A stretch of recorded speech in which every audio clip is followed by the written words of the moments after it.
Hello everyone, I'm doctor Balamurugan. இன்னைக்கு நம்ம discuss பண்ணுற டாபிக் என்னன்னு பார்த்தீங்க அப்படின்னா, காமனாக வின்டர் சீசன்லையும் ரைனி சீசன்லையும் ஃபேஸ் பண்ணக்கூடிய ஒரு ப்ராப்ளத்தை பற்றி பார்க்கலாம். என்ன அப்படின்னா ரொமட்டாய்டு ஆர்த்ரைட்டிஸ். ரொமட்டாய்டு ஆர்த்ரைட்டிஸ் யார் யாருக்கெல்லாம் வரும்னு பார்த்தீங்க அப்படின்னா, எந்த ஏஜ்க்குனாலும் வரலாம். சின்னவங்களுக்கு பெரியவங்களுக்கு தான் வரும் அப்படின்லாம் கிடையாது, சரிங்களா? இது காமனாக வரதுக்கான காரணம் பார்த்தீங்க அப்படின்னா ஜீன், ஒரு ஃபேமிலி ஹிஸ்ட்ரியாக, இதுக்கு முன்னாடி அவங்க ஃபேமிலி ஹிஸ்ட்ரியாக வரலாம். இல்லை ஜீனில் எதனா ஒரு மாடிஃபிகேஷன், அதாவது HLA ஜீன், ஹியூமன் லியூகோசைட்டிக் ஆன்டிஜன் அப்படின்னு சொல்லக்கூடிய ஜீனில் எதனா ஒரு மாற்றங்கள்.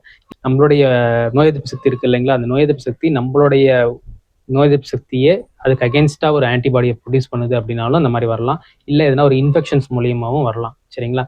இது காமனாக எப்படி அதோட சிம்டம்ஸ் இருக்குன்னு பார்த்தீங்க அப்படின்னா, கை காலில் மடக்கிறது, எங்கெங்கெல்லாம் ஜாயிண்ட் இருக்கோ, சின்ன ஜாயிண்ட்லேருந்து பெரிய ஜாயிண்ட் வரைக்கும் எங்கெங்கெல்லாம் ஜாயிண்ட் இருக்கோ அங்கெல்லாம் நீட்டி மடக்கிறது ரொம்ப சிரமமாக இருக்கும். இதே இயர்லி மார்னிங்கில் பார்த்தீங்க அப்படின்னா ரொம்ப ஸ்டிஃப்னஸாக இருக்கும், அதாவது ரொம்ப மடக்கவே முடியாது, ரொம்ப பெயின் டாலரேட் பண்ண முடியாத அளவுக்கு பெயினும் இருக்கும்.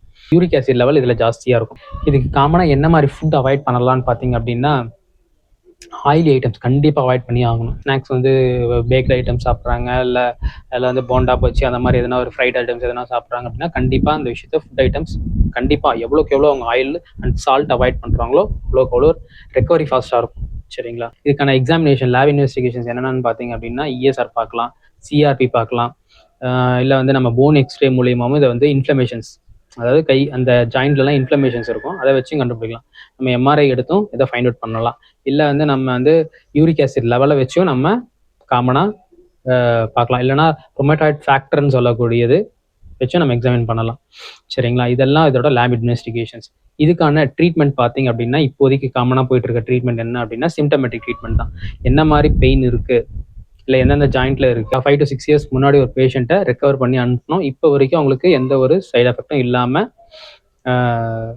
எந்த ஒரு அதுக்கான சிம்டம்ஸ் இல்லாமல் இருக்காரு, ஓகேங்களா? இதை பற்றி டவுட்டோ இல்லை இதுக்கான ஃபர்தர் மெடிக்கேஷன்ஸு எதுனா, இல்லை உங்களுக்கு தெரிஞ்சவங்க யாருன்னா இந்த ரொமட்டாய்டு ஆர்த்ரைட்டிஸ்னால பாதிக்கப்பட்டிருந்தாலோ அவங்களுக்கு இந்த விஷயத்தை ஃபார்வர்ட் பண்ணுங்கள், யூஸ்ஃபுல்லாக இருக்கும்.